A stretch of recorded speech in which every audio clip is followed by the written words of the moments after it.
আল্লাহ কত দয়ালু, একবার চিন্তা করেছি। মুসা আলাইহিস সালাম একবার, তার জামানায় বৃষ্টি হচ্ছিল না, অনেক দিন আবাদ হচ্ছে না বৃষ্টির কারণে, পানি না হওয়ার কারণে।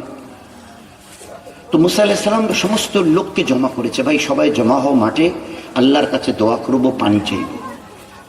তো সবাইকে জমা করে মুসা আলাইহিস সালাম হাত উঠাবে, আল্লাহ পাক জিবরিলকে পাঠিয়ে দিয়ে বলছে, মুসা দোয়া যে করবি, তো এই মজমায় 40 বছরের এমন নাফরমান আছে বসে যে আমার নামটাও মুখে নেয়নি। 40 বছর কাটিয়ে দিয়েছে আমার জমিনে, আমারই আলো বাতাসে প্রতিপালিত হয়ে আমার নিয়ামত ভোগ করে। 40 বছরে একটাবার আমাকে আল্লাহ কথাটা বলি। ওই রকম নাফরমান এখানে বসে আছে, কি করে দোয়া কবুল হবে? তো মুসা আলাইহিস সালাম একটু জালালি মেজাজে, এরকম কে আছো নাফরমান, 40 বছরে আল্লাহর নাম নাওনি, উঠে যাও, নয়তো দোয়া কবুল হবে না।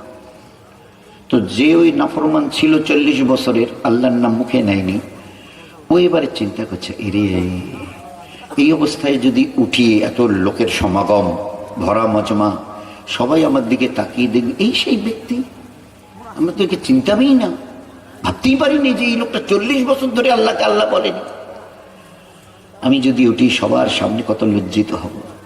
তো এই কথা মুসার এলান শোনার পর চুপকে চুপকে বলেছে, আল্লাহ যে নাফরমানি 40 বছর ধরে করেছি, কথা দিলাম আর করব না, কথা দিচ্ছি তোমাকে, আর করব না। এত ভরা মজমায় আমাকে তুমি বেইজ্জত করিও না।